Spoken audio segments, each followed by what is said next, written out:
Hey there, welcome to another Lemon 64 play guide and review. This time we'll be checking out Rygar, developed by Probe Software and published by US Gold in 1987. From the start we can choose a number of cheat options on the nostalgia crack, and for this I'm choosing infinite lives. But let's not have infinite time, let's not choose to keep the goodies, let's not start with directional fire, let's not start with the shield or the jump kills.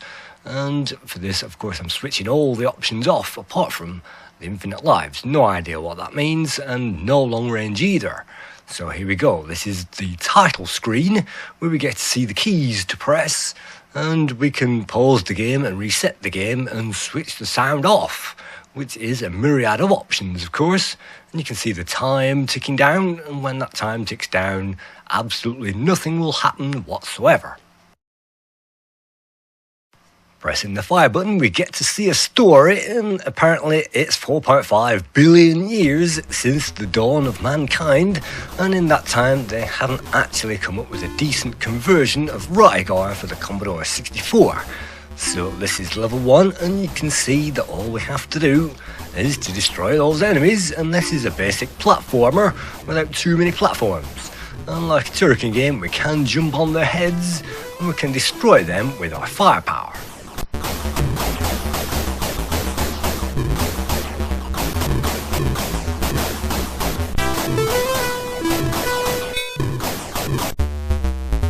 You can find a number of power-ups which will appear at the bottom of the screen, but they will disappear every time you die unless you cheat and use the cheat options, and that's a smart bomb that I've just picked up that destroys everything on the screen, and that's one of the easiest things to find on the level. And I've no idea what the flying objects are, but they don't appear to do much. You can also find some score bonuses as well, and maybe some extra lives, but of course those pits of death should be avoided, and it's a good thing that all the enemies get destroyed whenever we die.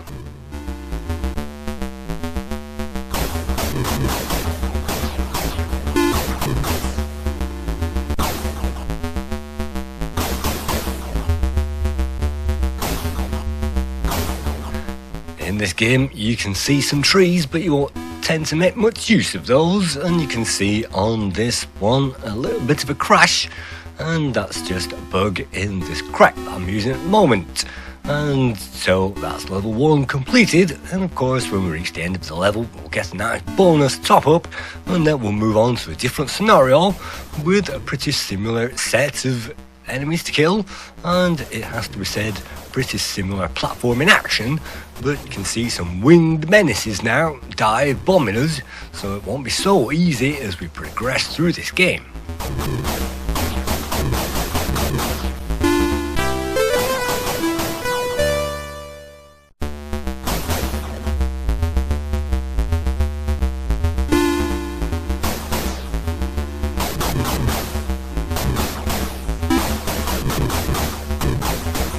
See, I've picked up something that looks like a tiger head, and I tried everything to try to activate that, and nothing seemed to be doing anything, and there is no key presses either to activate those, and that one I've just blown up, so we couldn't collect that one either, and the T is just for a bonus, and so, well, we can't collect that one because we've just died, and so this game doesn't really reward us with those power-ups. And you can see our main weapon is, in this case, something called a disc armor or a discamore. That's basically something that we can lob out, and I think we can fire that thing in 180 degrees. We can fire that diagonally as well, and if we push up and fire at the same time, that thing will spin around us, and like a mini protection device, that thing will spin around and give us a temporary shield. But pressing up and pressing the fire button at the same time isn't very easy when enemies are flying all around that screen. Let's press on. This is the 3rd round, and out of the 27 rounds in the arcade version, well, we only get 17 on the Commodore 64.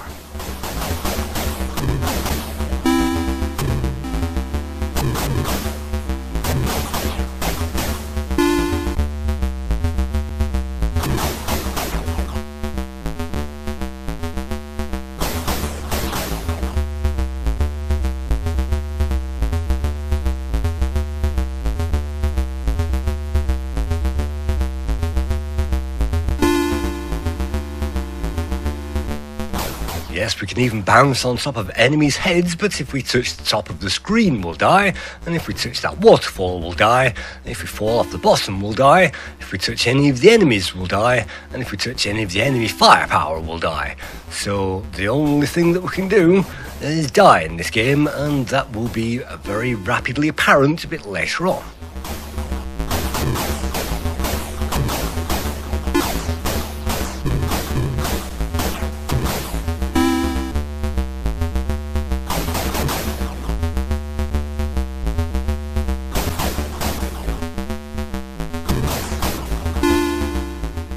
Rygar is of course based on the arcade version, and the arcade version started off with a great plot and a great storyline, and being the evil Rygar, he is set about to conquer the land of Argul, and such is his power that no living creature dares to cross him.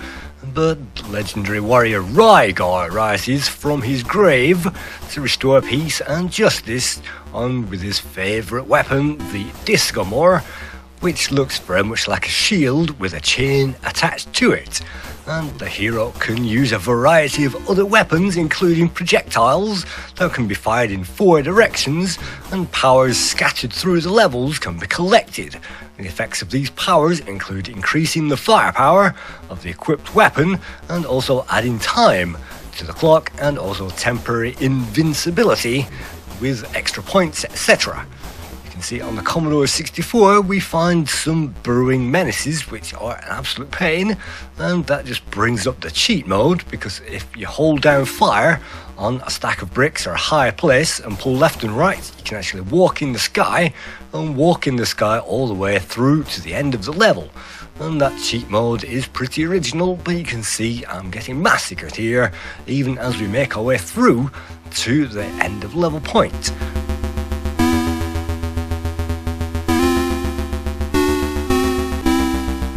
And so we're on to round 5, and by this time, if you have any of those 3 lives that you started with remaining, then you can have a cigar, because I didn't actually get that far with my initial playthrough of this game. And yes, you can take it slowly and you can creep them up, these enemies, and it is possible with dedication to inch your way forward and take them on as they arrive, and hopefully in the right order. But doing it that way isn't always guaranteed, and it's not particularly great fun doing that either. So you can see on this level some graphics have been changed, and you can see a tree in the background and something which looks like rabbit ears poking out of the sky, which might be hills or some other thing. But you can see it's the usual jumping on offer, and there isn't really much platforming going on either.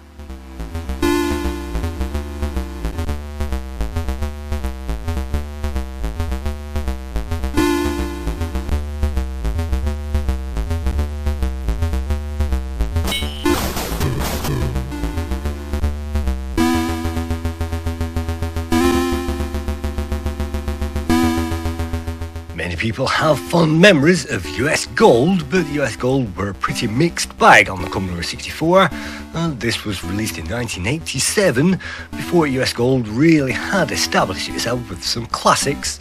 And US Gold were a publishing company, they didn't actually produce any of their games, and in this case this was developed by Probe Software, which again, before any of the mega hits that they created, like Turbo Outrun, and they converted Golden Axe and even Mr. Heli 1989, well, this was before all of that, and Probe back in these days were a pretty ropey company, but you can see this is on par with the likes of Ghosts and Goblins and Beyond the Ice Palace in terms of graphics, and in terms of the monsters, this is a step up from Cauldron and all the very basic games that we had on the C64. But it's in the basic gameplay element that this game really falls down, and it relies on some luck or some patience to get through it.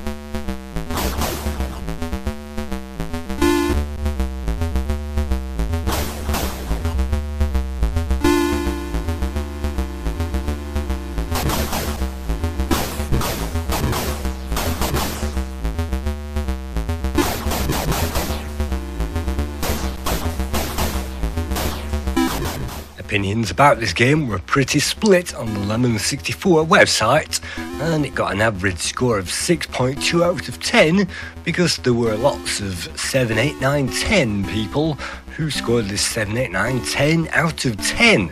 And that's ridiculous given the fact that these graphics are borderline okay for 1987, and the music resets itself every time we die, so it gets quite annoying. And the gameplay, well, this isn't Turrican, but it is a step up from many games of that era.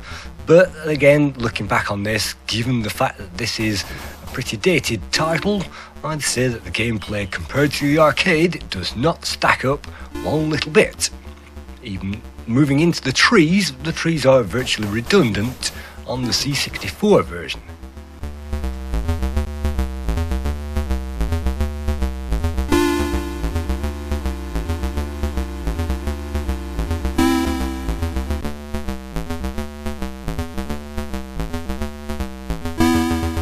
And yes, it's easier just to jump over the enemies and don't delay trying to kill them, and I guess you could jump and hop your way all the way through the game. But we won't be doing that in this particular playthrough. This is the Infinite Lives Challenge, and we're on level 7 out of the 17 levels in this game, so only another 10 to go. You can see another graphics change, and some more deaths on offer, and jumping frogs may remind us of CJ's Elephant Antics that we saw, but apart from that, it's the usual thing of getting killed every so often. And Rygar was given 57% in Zzap 64, and on the presentation side they give this 78%, saying there is plenty of useful options, of which I didn't notice any, and they said that there was a long-winded message at the beginning of every game, which there is, but then again, most players won't be playing it for more than one game. They gave the graphics 52%, and they said this game had gaudy backdrops and sprites which lacked definition. And, well, the sprites aren't so bad, and, well, the backdrops, we have at least backdrops, and it's not a clear black screen like quite a lot of these games. And the sound they gave 68%, saying a lively, if unimaginative tune, which goes through the entire game.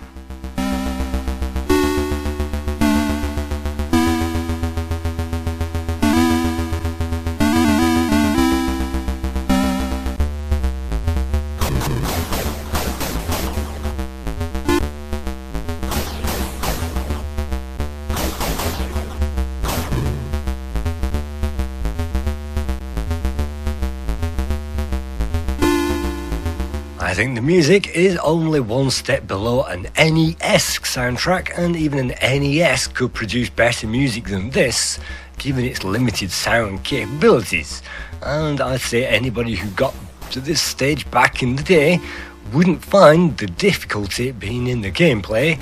It would be simply staying awake and stopping from being frustrated at the instant deaths on offer, because the gameplay is repetitive to the highest degree, and there isn't much here to lure the player on level after level like Rastan and all the other games of this era.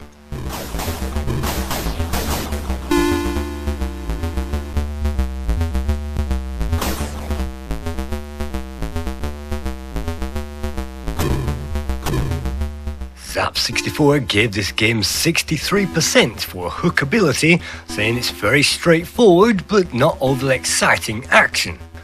They gave the last ability 48% because they said although this game is tough, it doesn't offer any exciting action and much fun.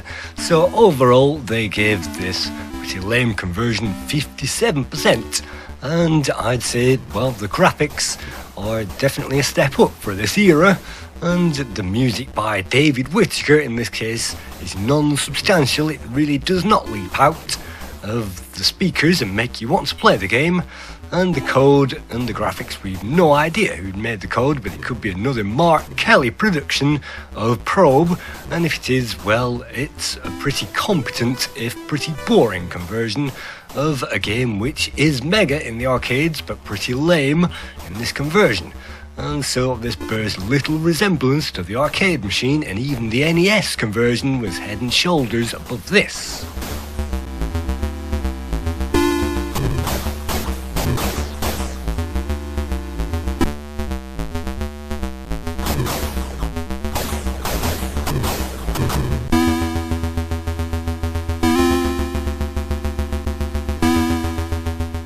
The summary for Rygar on the Lemon 64 database says if you can get through this game without throwing it into whatever convenient body of water you have nearby, you might consider it a blessing that it only has 17 out of the arcade's 27 stages, but only because you want it over as soon as possible, seeing as there is no chance in heck that you are going to play this game ever again, unless of course you are dead and have ended up in hell for some reason.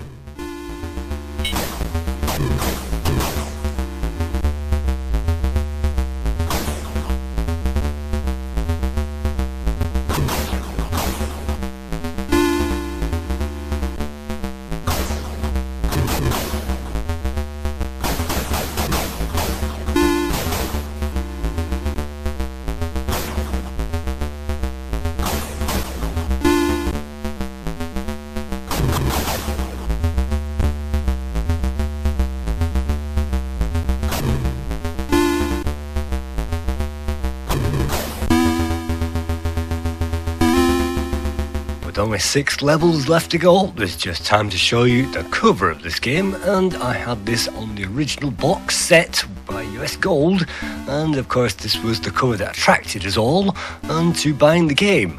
It's not a bad cover and it's pretty action packed, and the screenshots on the back don't give away the fact that this gameplay isn't really deserving, and unfortunately around 1987 there were quite a few games with much improved graphics, but unfortunately not much in the way of gameplay. And if this was a conversion from the arcade original, maybe the programmers thought they did a great job, but the fact that nobody put their name to this in the credits kind of gives away that this game was a throwaway 2 weeks conversion of something which could have been pretty smart on a Commodore 64.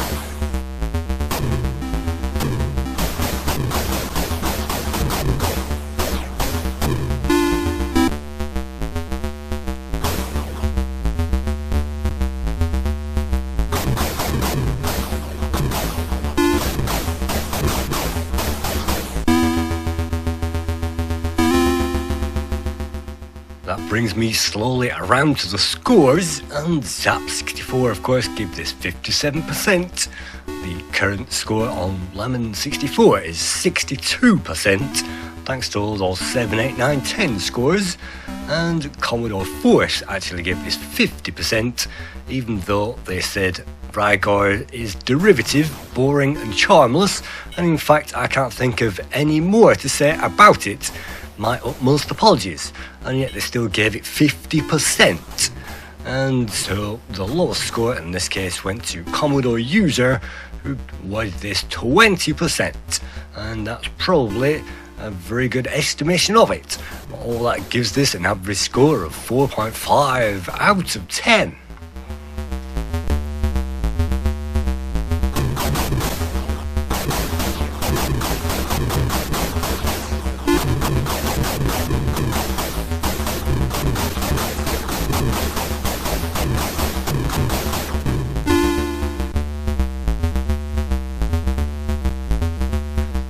So in conclusion, anybody who didn't think this game was absolutely awesome absolutely knows it now. This is Contra on acid, and of course players will absolutely adore this. Anybody who loves platforming action will absolutely love to avoid this like the plague, because it is absolutely infuriating to the nth degree, and I wouldn't recommend this to my worst enemy, because of course there's no way that anybody will get any kind of enjoyment from it whatsoever.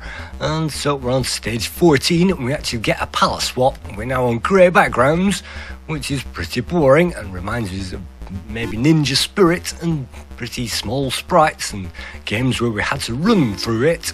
And at this stage I'm simply trying to run through to the end to save what remains of my sanity.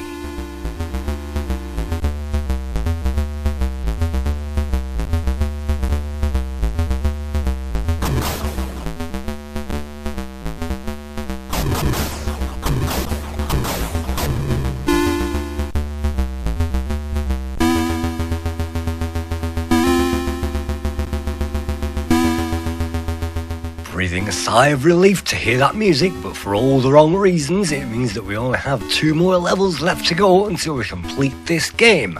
And it's been a slog so far, and only because we have the infinite lives have we actually got this far with it.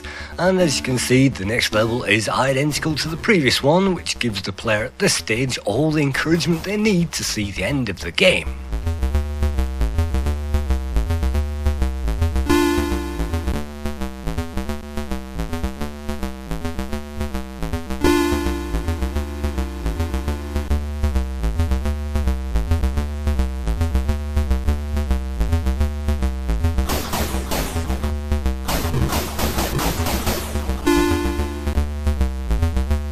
But what's this? We find a Bridge of Doom, and of course, as we all know, the easiest way to get around a Bridge of Doom is to time the gaps between the enemies so that you can hop over their heads at 3 times their height and simply leg it out of that action.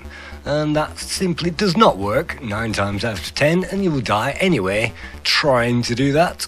But that's what we're trying to do to get through to the end of level 15. Wow, and our score is really building up now, and our level of satisfaction is really dropping through the floor as I run out of things to say about this particular arcade conversion.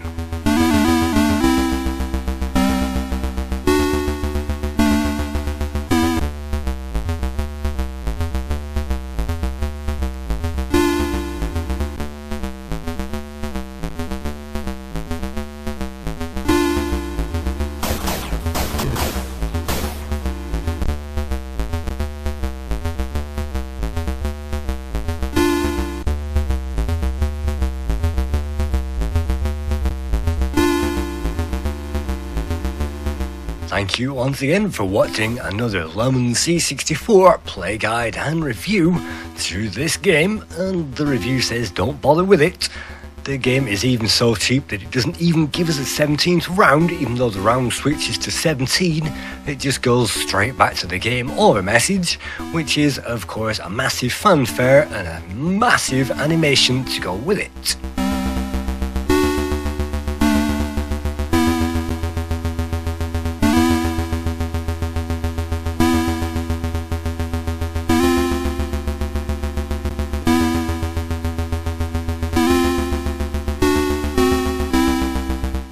And so thank you once again for another year, and I hope to see you again next year for the continued saga of the games on the Commodore 64.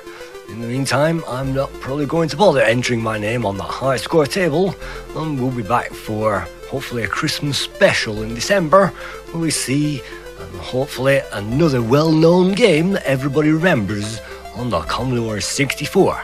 Thank you.